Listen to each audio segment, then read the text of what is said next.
I think in media and all of that, there's a lot of negative images of great white sharks. I think some people are scared of great whites just because of a lot of bad publicity. Look at Jaws, they really portray it as a man killer who systematically takes out human beings, when really that's not the case. Man killer, monster, murderer.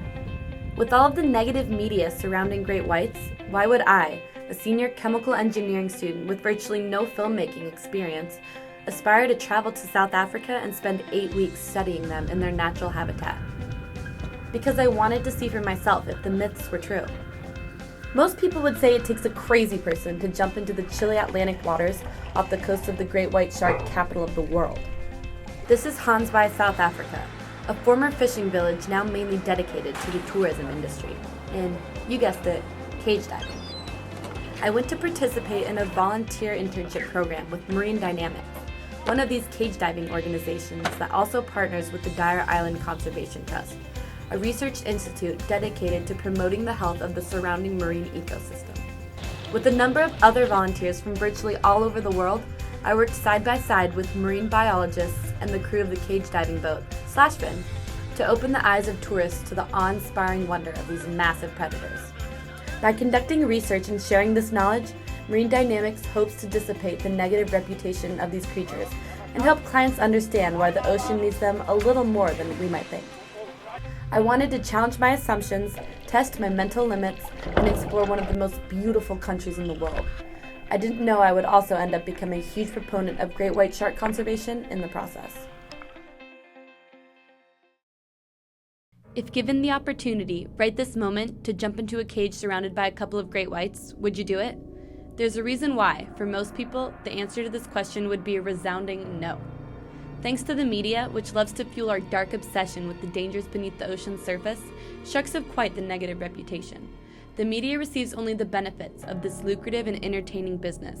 But what a lot of people don't understand is that this portrayal of sharks leads us to side with, or turn a blind eye to, destructive actions such as shark culling and poaching.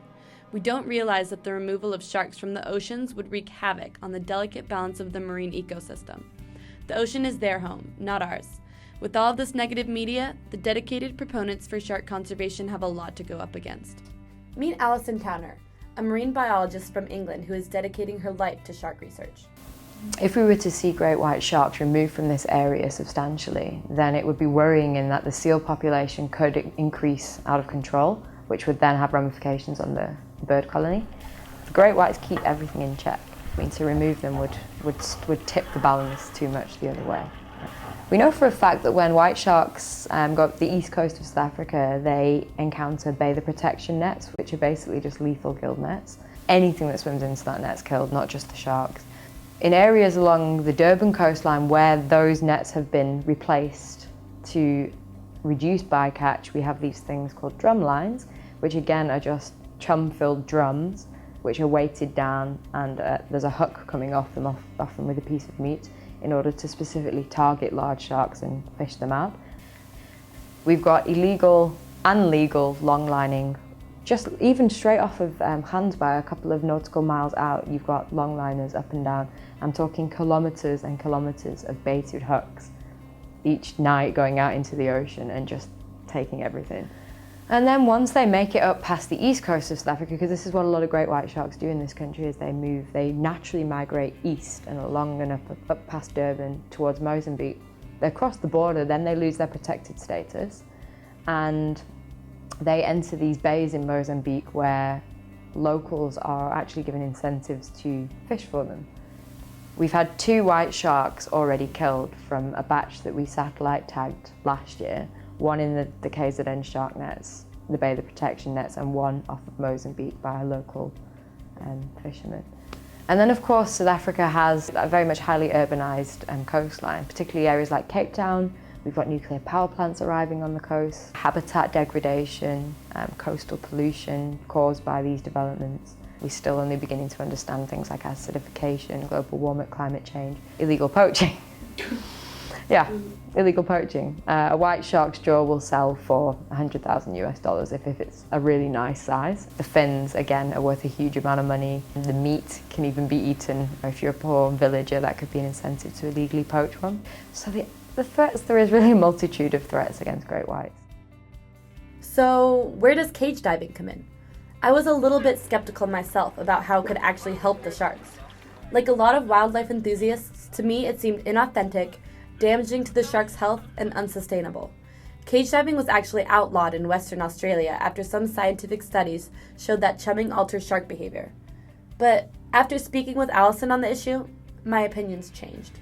If you want my own opinion on whether I think cage diving and chumming has altered or conditioned sharks, I'm going to put my neck on the line and I'm going to say in this region, I only speak for Gansbaai, we have a blessed area in that the sharks aren't resident. They come in, they stop for a few weeks, possibly a month or so, and then they leave the bay. A lot of the sharks that are sub-adult will reside in by the beach area, and often they're there for provisioning, we suspect, on other species of fish, reef inhabitants. And then at the island, at Dyer Island, of course, the sharks are there naturally for the seals. What's interesting is the cage diving boats go where the sharks are, and not vice versa. Also, we have a lot of acoustic tracking data on individual great white sharks in the bay, and we know what their natural movement patterns are, which doesn't seem to tie in with conditioned sharks. I have actually scoped my whole PhD towards answering this question in detail because I think that it's something that really does need to be communicated to the public. There is a lot of conflicting and contrasting ideas based on lack of information. So, with this view of chumming and conditioned shark behavior put aside, it appears that the benefits of cage diving overshadow the negatives. Cage diving is the perfect platform to convince a non-shark lover that these animals are incredible. I began working on the cage diving boat for Marine Dynamics in 2007, January. And I literally worked for 5 years straight on that boat, every single day, all throughout the year, with tourists, showing them great white sharks and collecting data along the way.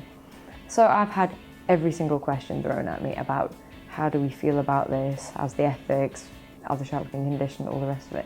And yeah, with the whole platform of cage diving, you experience every personality out there, and everybody reacts differently to when they first see their great white shark. To me, the most rewarding thing about working in that position on a cage diving boat is seeing that reaction of a person when they first get into the water, or even just from the boat and see a great white. Nobody is ever unimpressed or just averagely reacting to this experience. Everybody has an emotional experience, whether they love the shark or they hate it. Not many people hate it. I think that the shark cage diving industry is great for white sharks. It can help show people the true nature of white sharks, what they're actually like.